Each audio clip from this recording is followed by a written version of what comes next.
Os enseño este pequeño aspirador, que es a la vez también pistola de aire comprimido, que me parece pues un acierto fantástico esta compra, porque viene en este estuche que lo puedes llevar tranquilamente en el coche. Yo lo utilizo principalmente en el coche, no como aspirador, sino como pistola de aire comprimido, ya que es muy fácil limpiar las rejillas y tal, ¿no?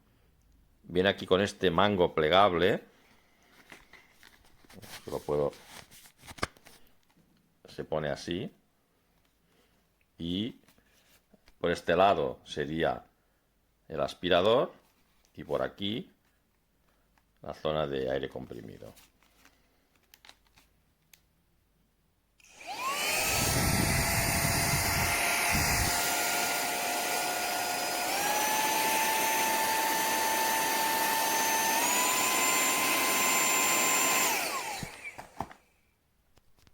Como habéis visto, tiene 3 niveles de potencia, y estos son los accesorios que lleva, tanto para la zona de aspiración, como son los cepillos,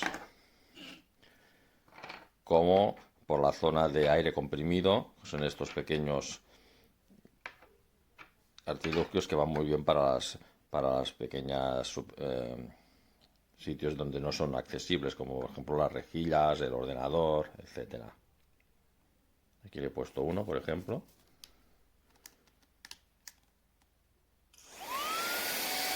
Y tiene pues realmente buena capacidad de potencia de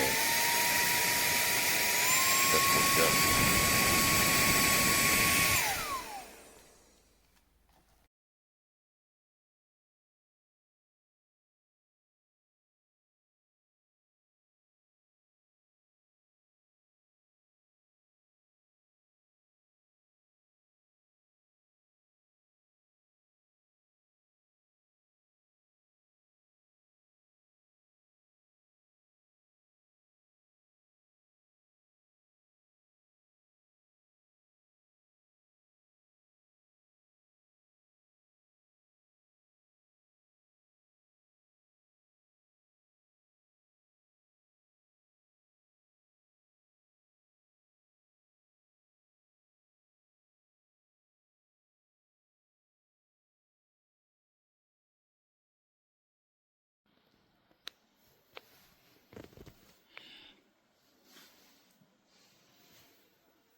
And to take it down, Amazon refused, and the barons were right. This one review